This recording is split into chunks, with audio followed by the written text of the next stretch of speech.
भाई insurance adviser से policy नहीं बिक पा रही है, सबसे बढ़िया प्रोडक्ट आपके पास है, यानी कि सबसे बढ़िया इंश्योरेंस पॉलिसी जिसमें सारे बेनिफिट हैं वो आपके पास है।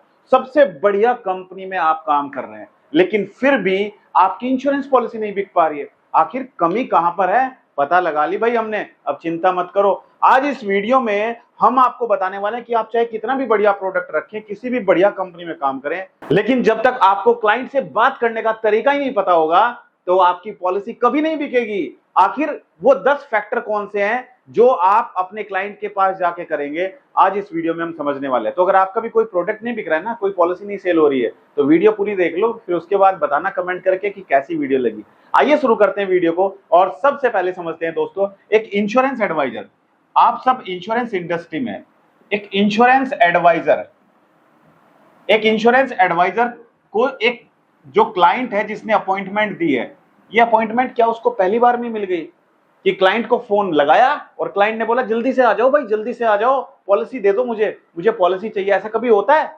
बताओ कमेंट करके, ऐसा कभी होता है? नहीं होता है। ये जो आपको क्लाइंट मिला है ना, ये क्लाइंट आपकी मेहनत से मिला है। इस क्लाइंट को हो सकता है आपने 2 महीने, हो सकता है आपने 6 महीने तक फॉलोअप किया हो, और आज जाकर इसने आपको अपॉइंटमेंट दी है। अपॉइंटमेंट तो मिल गई और आप जाके क्लाइंट को पॉलिसी भी समझा देते हो, सबसे बेस्ट पॉलिसी जो है आपके पास वो भी बता देते हो, लेकिन उसके बावजूद भी क्लाइंट पॉलिसी लेने के लिए मना कर देता है। आखिर क्यों? कभी जानने की कोशिश की है? प्रोडक्ट सबसे बढ़िया आपके पास, आप बता भी ठीक से रहे हो, कंपनी भी आपकी बढ़िया है, कोई कमी नहीं है, लेकिन कमी कहां पर है? कमी है वो 10 फैक्टर जो आप अपने क्लाइंट के साथ में बैठ के उसको इंप्लीमेंट नहीं करते हो। वो 10 कौन कौन से फैक्टर है, एक एक करके समझने वाले हैं, और वीडियो के अंत में आप बताइएगा वीडियो कैसी लगी। सबसे पहला जो दोस्तों जो फैक्टर है, सबसे पहला फैक्टर पता क्या है? सबसे पहला फैक्टर है, क्लाइंट कौन सी मंजिल पे रहता है? तीसरे फ्लोर पे रहता है क्लाइंट। सीढ़ियों से चढ़ रहे, चढ़ते चढ़ते दिल धक धक धक धक धक धक, हार्ट बीट इतनी ज्यादा बढ़ गई आपकी, डर लग रहा है यार क्लाइंट ने अगर मना कर दिया पॉलिसी लेने के लिए तो क्या होगा। अरे भाई क्यों इतना डर रहे हो? डर कब लगेगा? डर तब लगेगा जब आपके पास गिने चुने प्रोस्पेक्ट है, जब आपके पास जो प्रोस्पेक्ट की लिस्ट है वो गिनी चुनी है, 2 ही आपके पास प्रोस्पेक्ट है, तो डर तो लगेगा यार, दोनों ने मना कर दिया तो कहां जाऊंगा, खाता कैसे खुलेगा। भाई अगर आपको डर हटाना है तो अपनी प्रोस्पेक्टिंग लिस्ट को बढ़ाइए, अपनी प्रोस्पेक्टिंग लिस्ट को बढ़ाइए, और जितनी ज्यादा आपकी प्रोस्पेक्टिंग लिस्ट होगी उतना ही आपका डर भाग जाएगा। सोचिए कि मुझे रोज 3 ना सुननी है, 3 ना आपको सुननी है। क्लाइंट से मिलो, ये सोच के मत जाओ क्लाइंट हाँ करेगा, सोचो क्लाइंट मना करेगा, मैं तो मना ही सुनने जा रहा हूं, राइट? तो अगर आप ये करोगे ना तो धक धक अपने आप बंद हो जाएगी। तो अगर आप सीखना चाहते हो कि कैसे हम प्रोस्पेक्टिंग करें, कैसे हम अपने प्रोस्पेक्ट बढ़ाएं, तो कमेंट कर दीजिए, कमेंट में पी लिख दीजिएगा, पी फॉर प्रोस्पेक्ट। तो मैं आपको नेक्स्ट वीडियो में बताऊंगा कि कैसे आप अपने प्रोस्पेक्ट बढ़ा सकते हो। तो सबसे पहला कारण क्या है दोस्तों? सबसे पहला कारण है कि आपको डरना नहीं है, आपको डरना नहीं है। ये आप क्या करते हो? डर जाते हो, और जब क्लाइंट के सामने बैठते हो ना, क्लाइंट के सामने बैठ के करते हो, सर प्लीज ये पॉलिसी ले लीजिए, सर प्लीज। क्यों इतना sir sir sir sir sir sir किए जा रहे हो भाई? डायरेक्टली नाम क्यों नहीं ले रहे हो? क्लाइंट का नाम लेके बोलो ना। अगर उसका नाम रमेश है, hello mister Ramesh, how are you, आज आपसे मिलके बहुत अच्छा लगा सर, है ना? इस तरीके से आप क्लाइंट से बात करिए, इतना डरिए मत। दूसरा सबसे बड़ा आपको क्या काम करना है, दूसरा तरीका है दोस्तों, पहले आपको क्लाइंट की सुननी है, पहले सुने, पहले आपको सुननी है, उसके बाद आपको बोलना है, बाद में बोलो, ठीक है? समझ आई बात? आप में से, मैं बता रहा हूं आपको इस वीडियो में, आप खुद बता देना कमेंट करके, आप में से ज्यादातर एडवाइजर ऐसे हैं जो जाते हैं और क्लाइंट के पास जाके बोलना शुरू कर देते हैं। आपको ये नहीं पता उसकी प्रॉब्लम क्या है, आपको ये नहीं पता उसका गोल क्या है, आपको ये नहीं पता वो चाहता क्या है, आपको ये नहीं पता उसके पास कितना कर्ज है, आपको ये नहीं पता उसके पास कितना इंश्योरेंस है, आपको ये नहीं पता उसका कितना टैक्स कट रहा है। बस गए और पॉलिसी बेचना शुरू। एजेंट, इसलिए एजेंट कहे जाते हो। एजेंट बनना बंद कर दो, अब आपको एडवाइजर बनना है मेरे दोस्त, एडवाइजर। एजेंट बनना बंद कर दो, एडवाइजर बनो, लोगों को एडवाइस दो जाके, राइट? तो अब आपको पहले क्या करना है, पहले क्लाइंट की बात सुननी है। भाई क्लाइंट की प्रॉब्लम क्या है? अब मान के चलते हैं एक क्लाइंट है, उस क्लाइंट ने एक प्रॉब्लम फेस की, उसने पहले एलआईसी की या किसी भी कंपनी की पॉलिसी ले रखी थी, लेट्स से एग्जांपल, ठीक है? उसने पॉलिसी ले रखी थी, लेकिन उसकी पॉलिसी में प्रॉब्लम यह है कि उसकी पॉलिसी में वो लैप्स हो गई, और लैप्स होने के बाद किसी एडवाइजर ने उसको कॉल नहीं किया और उसकी पॉलिसी मुंबई में थी, आज वो दिल्ली में है, तो उसकी पॉलिसी रिवाइव नहीं हो पा रही है। सबसे बड़ी प्रॉब्लम ये इसकी है। और इसी क्लाइंट को आप जाके पॉलिसी बेचोगे तो ये खरीदेगा। जब तक आप इसकी प्रॉब्लम का समाधान नहीं निकालेंगे तब तक वो पॉलिसी नहीं खरीदेगा। अगर उसका ट्रांसफर हो चुका है तो उसकी पॉलिसी को ट्रांसफर कराइए, आप उसकी पॉलिसी को ट्रांसफर कराइए, जहां पर पहले वो था वहां से और जहां अब है वहां पर ट्रांसफर कराइए। तो पहले आपको क्लाइंट की प्रॉब्लम को सुनना है, उसके बाद आपको बताना है उसका सोल्यूशन क्या है। ठीक है, पॉलिसी मत गाइए। समझ आई बात।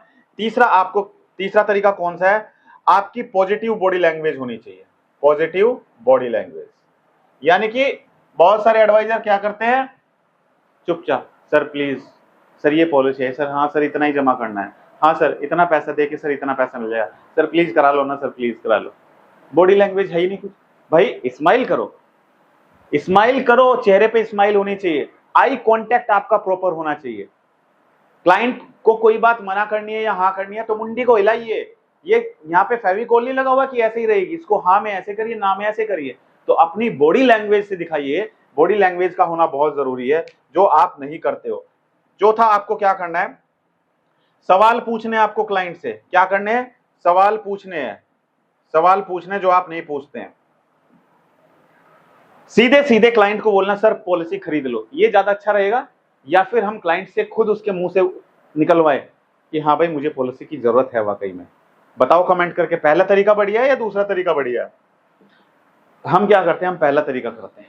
पहला तरीका, सर करा लो पॉलिसी, सर बच्चे की पढ़ाई में काम आएगा सर पैसा, सर करा लो पॉलिसी, सर बहुत बढ़िया पॉलिसी, सर इससे ज्यादा रिटर्न नहीं मिलेंगे। हम पॉलिसी बेच रहे हैं। यहाँ पे क्या है हमारा, ये हम बेच रहे हैं पॉलिसी। हम उसको कह रहे हैं सर खरीद लो हमारी पॉलिसी। हमें क्यों बेचनी है भाई पॉलिसी? हमें पॉलिसी नहीं बेचनी है। हमें उस क्लाइंट को क्या कहना है, उससे पूछना है कि सर आपका गोल क्या है? आपका छोटा बच्चा है, चाइल्ड है 1 ईयर का, आपका गोल क्या है सर? आप बच्चे को क्या बनाना चाहते हो? आपने सोचा होगा सर, आपके भी कुछ सपने होंगे। आप डॉक्टर बनाना चाहते हैं, आप इंजीनियर बनाना चाहते हैं, आप क्या बनाना चाहते हैं बच्चे? वो कहेगा मैं तो भाई डॉक्टर बनाना चाहता हूँ। वेरी गुड सर, आप डॉक्टर बनाना चाहते हैं, बहुत अच्छी बात है। सर मैं आपसे एक सवाल पूछता हूँ, आज के समय में अगर हम कहीं पर प्राइवेट कॉलेज में एडमिशन कराएं एमबीबीएस के लिए तो कितना पैसा खर्च होता है सर? बताओ। वो कहेगा सर 50 लाख रुपए खर्च होता है या 1 करोड़ रुपए खर्च होता है। उसको बोलो सर आज के समय में होता है ना ये पैसा खर्च, और आपका बच्चा कितने साल का? 1 साल का। 20 साल के बाद सोचा सर कितना पैसा खर्च होगा? आज तो सर आप पैसा कमा रहे हो, कल अगर भगवान ना करे आप नहीं रहे अपने परिवार के साथ में, आपको कुछ हो गया तो बच्चे की एमबीबीएस कैसे हो पाएगी सर? कहां से आएगा सर पैसा? राइट? बोलेगा हाँ यार बात तो सही कह रहे हो। तो इसलिए सर आपको इंश्योरेंस पॉलिसी करानी बहुत जरूरी है। तो सवाल पूछो, डायरेक्टली पॉलिसी मत बेचो, उसके मुंह से निकलवाओ कि हाँ मुझे इंश्योरेंस की जरूरत है। ठीक है, समझ में आया? अच्छा, आप सब इंश्योरेंस एडवाइजर के मन में एक सवाल आ रहा होगा, यार सर बात तो बहुत अच्छी बताते हैं, लेकिन हम क्लाइंट के पास जाएंगे, मिलेंगे, किससे मिलेंगे? हमारे पास तो प्रोस्पेक्ट ही नहीं है, हमें तो क्लाइंट ही नहीं पता, कैसे हम क्लाइंट लेकर आए? घर घर जाके तो हम थक चुके हैं, 10 साल हो गए घर घर जाते जाते, लेकिन पॉलिसी नहीं बिकती, कोई सुनता ही नहीं है। कोई ऐसा तरीका बताओ जिसमें घर भी ना जाना पड़े और घर बैठकर ही सारा काम हो जाए। तो अगर आप ये सीखना चाहते हैं तो कमेंट में लिखिएगा, क्या कमेंट में ऑनलाइन लिखिएगा, ऑनलाइन कमेंट में ऑनलाइन लिखिएगा या फिर ऑफर ऑरेंज लिखिएगा। नेक्स्ट वीडियो में आपको तरीके बताऊंगा कि कैसे आप घर बैठ के ऑनलाइन क्लाइंट ढूंढ सकते हैं। समझ आई बात? 5वां तरीका है, क्लाइंट को कहानी सुनाओ भाई। कहानी वो नहीं, लल्ला लल्ला लोरी दूध की कटोरी, वो वाली कहानी नहीं सुनानी। आपको अपने पुराने क्लाइंट के साथ में अगर कोई इंसिडेंट हुआ है, उसको क्लेम मिला है, उसकी कहानी सुनाइए कि सर एक मेरा क्लाइंट था और उस क्लाइंट की इनकम 1 लाख रुपए महीना की थी, यानी कि 12 लाख साल का पैकेज था। हमने उसको बताया कि भाई आप अपना कम से कम 20 टाइम्स का इंश्योरेंस कराइए, यानी कि 2 करोड़ 40 लाख का। लेकिन सर वो तो कराने को तैयार ही नहीं है। जबरदस्ती से उसको 10 लाख की पॉलिसी थी, उसने 10 लाख की पॉलिसी कराई। सर 35 साल की एज में उसको हार्ट अटैक आया और ऑन द स्पॉट डेथ हो गई। 1 लाख रुपए महीना की इनकम आती थी, परिवार को कितने पैसे मिले? 10 लाख रुपए, जबकि उसको उसी जीवन को यापन करने के लिए कितना पैसा चाहिए होता? 2 करोड़ 40 लाख रुपए। 20 टाइम्स होना चाहिए था ना, 2 करोड़ 40 लाख रुपए। तो अगर वो उस टाइम पे 2 करोड़ 40 लाख का इंश्योरेंस करा लेता तो आज उसके परिवार को इधर उधर ना देखना पड़ता।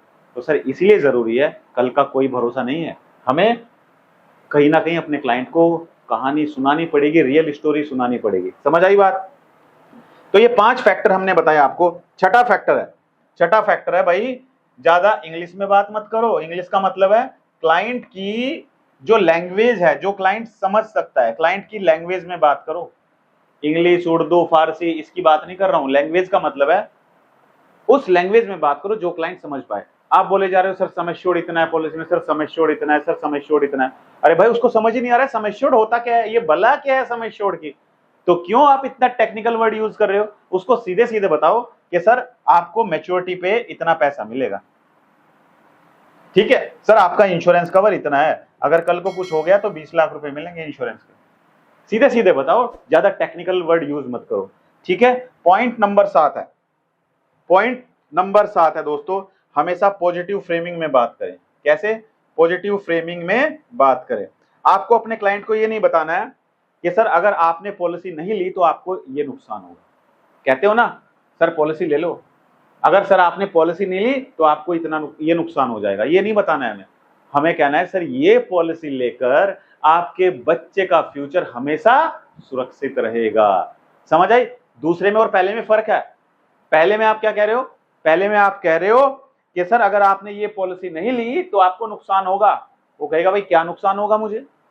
और दूसरे में आप क्या कह रहे हो? दूसरे में आप कह रहे हो सर ये पॉलिसी लेकर आपके बच्चे का फ्यूचर पूरी जिंदगी सुरक्षित रहेगा। दोनों में बहुत फर्क है, ठीक है। तो हमेशा पॉजिटिव आपको क्या करना है, फ्रेमिंग में बात करनी है।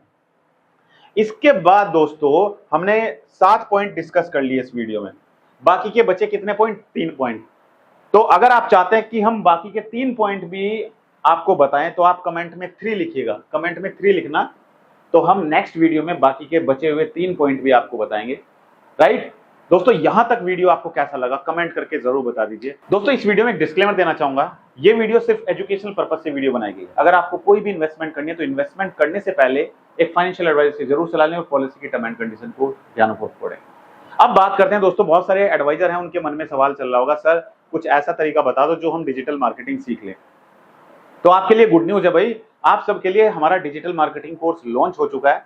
अगर आपको नहीं पता तो जल्दी से गूगल प्ले स्टोर पर जाइए, सबके मोबाइल में गूगल प्ले स्टोर है, वहां पर जाइए, वहां पर जाकर मेरा नाम सर्च कीजिए यानी कि अमित त्यागी, तो आपके सामने हमारा डिजिटल मार्केटिंग कोर्स होगा। उस डिजिटल मार्केटिंग कोर्स को ज्वाइन कीजिए और आप सीखिए कि कैसे आप ऑनलाइन क्लाइंट ढूंढ सकते हैं।